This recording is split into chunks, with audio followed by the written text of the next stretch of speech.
Figures with connection to Dorchester are making news this week, both citywide and in Washington, D.C. Mayor Walsh's appointment as Secretary of Labor came up for consideration today before the U.S. Senate, and another Dorchester resident has joined the race to succeed him in City Hall. At the same time, there's also change and uncertainty about command of the Boston Police Department. To fill us in is the managing editor and publisher of the Dorchester Reporter, Bill Forry. Thank you very much for being with us, Bill. Sure thing, Chris. Bill, you just come back from watching some of the mayor's appearance in Washington before senators of both parties. How's he doing? Well, he's about 1 hour into this confirmation hearing, Chris, and it's a bit of a love fest, I have to say. Surprisingly, actually, the Republican members of the committee, who are now, technically, in the minority in terms of control of the Senate, have been very complimentary of Mayor Walsh, and it looks to me from this vantage point like he'll have pretty smooth sailing. This is kind of what we expected. His confirmation hearing, which is, as we're speaking on Thursday morning, could be over by later today. There could be a vote today potentially, which makes this transition issue that's the next story much more urgent and imminent.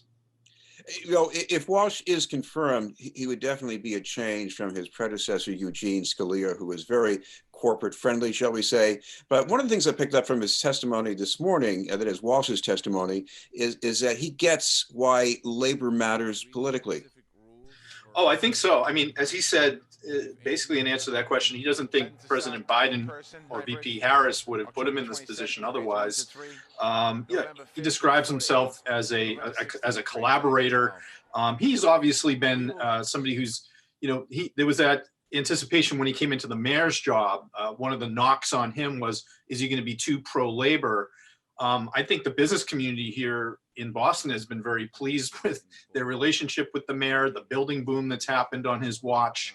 The bond rating of the city has remained stellar on his watch. The finances of the city, as he alluded to earlier, no layoffs at City Hall despite the pandemic.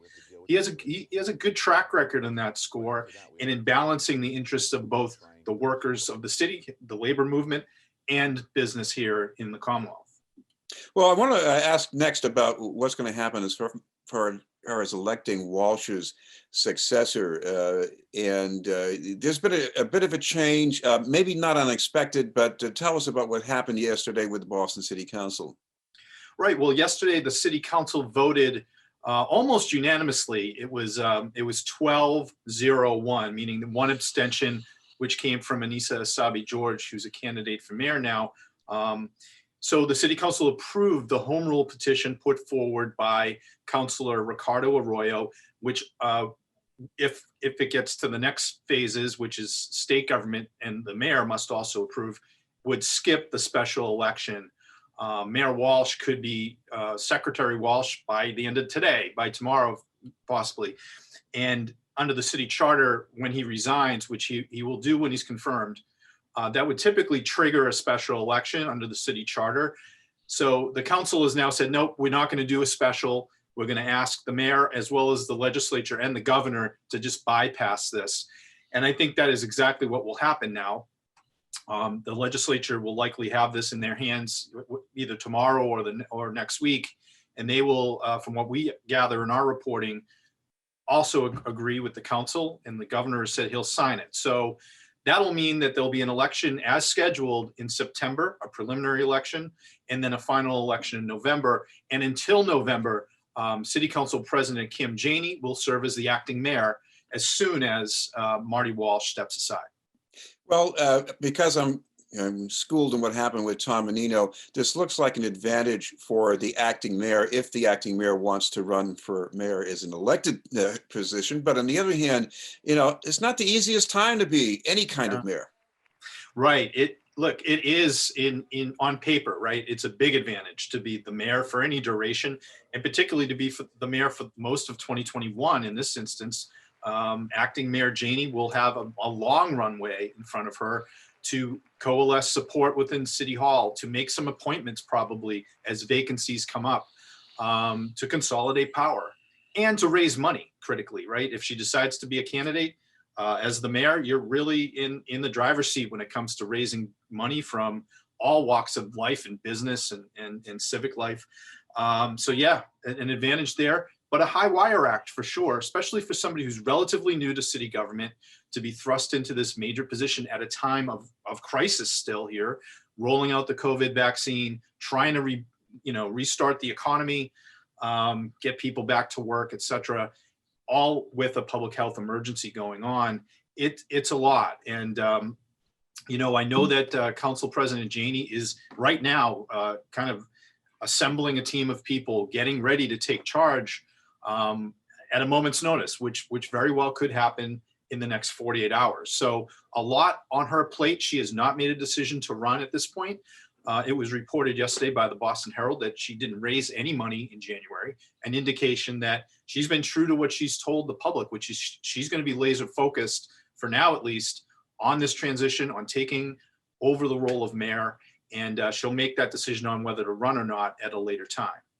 Since the last time you joined us, Bill, there has been one more candidate from the council who was announced for mayor, Anissa Essaibi-George. And I know she's sort of more moderate on things like police reform than the other two candidates from the council. But on the other hand, she did come in second place at large in 2019. So speak to why she did that well. Well, Anissa Essaibi-George, who lives in Dorchester, is a city councilor at large, as you said. She was first elected in 2015, having lost an earlier attempt to get on the council.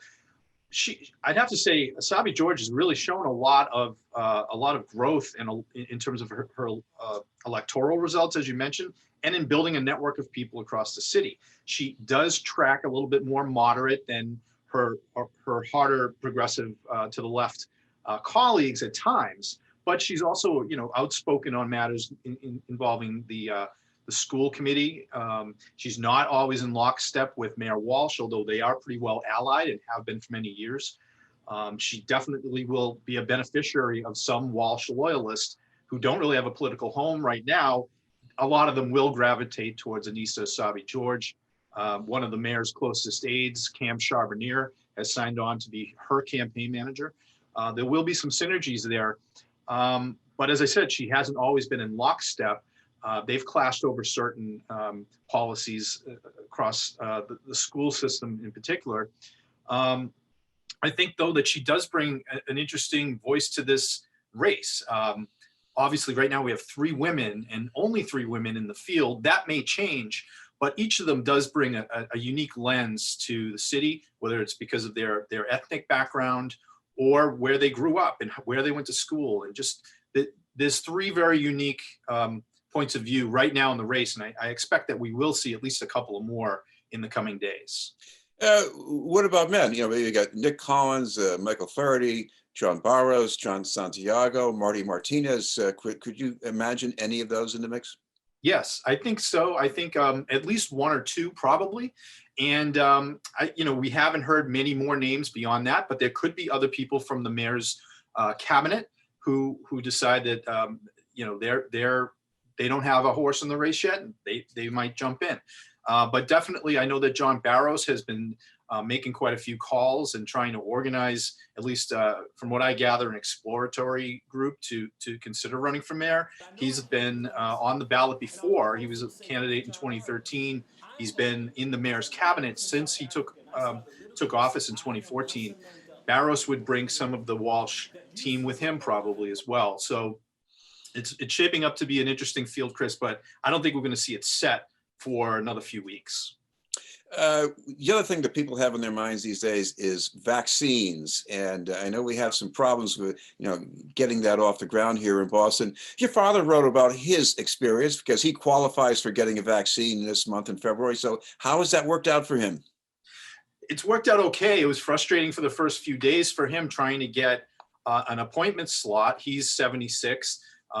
He's a lot more tech savvy than the average person his age, and he's more tech savvy than I am, for instance.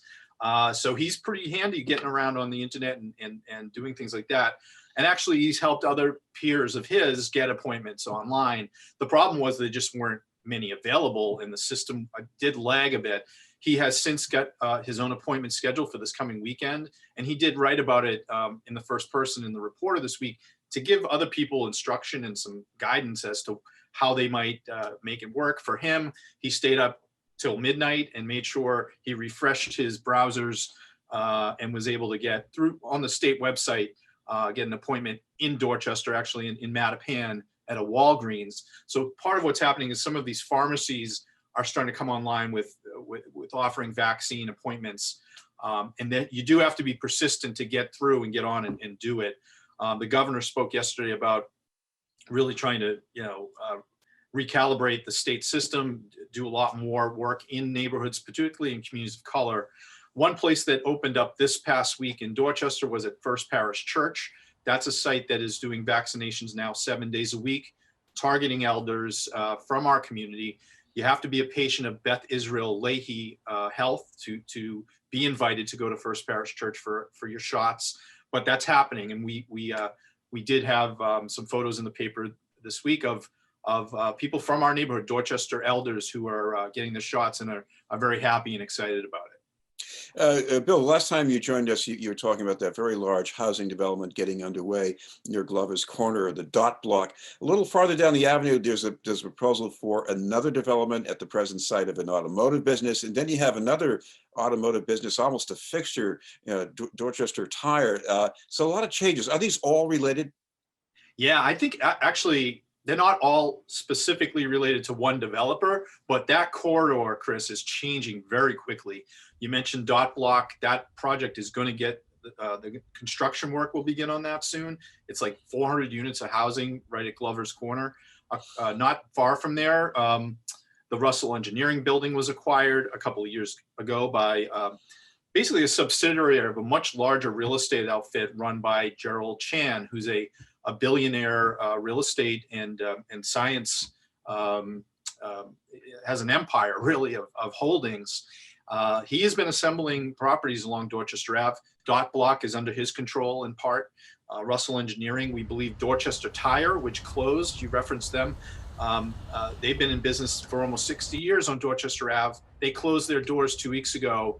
And they sold that property to an outfit that's a front for Chan a couple of years ago. So the latest one that we just reported on this week is at 1121 Dorchester Ave. It's for many years, for about 50 years, really been home to Avenue Auto Wholesalers, which is an automotive use, and that's going to be replaced by new housing as well over a couple of buildings. It's tucked in near Savin Hill Ave. So that's a proposal that is just coming into the pipeline. Still needs to be approved by the BPDA, by the community. There's a meeting that's coming up on February 17th to discuss that proposal. But yeah, another one kind of bites the dust here in the automotive sense.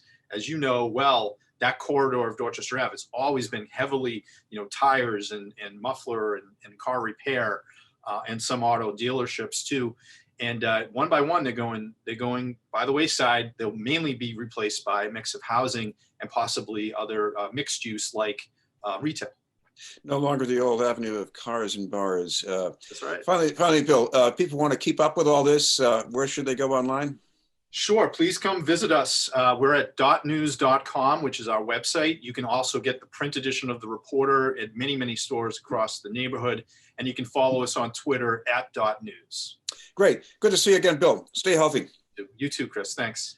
Thanks for being with us. That's Bill Forry from the Dorchester Reporter. We'll have more news in just a moment.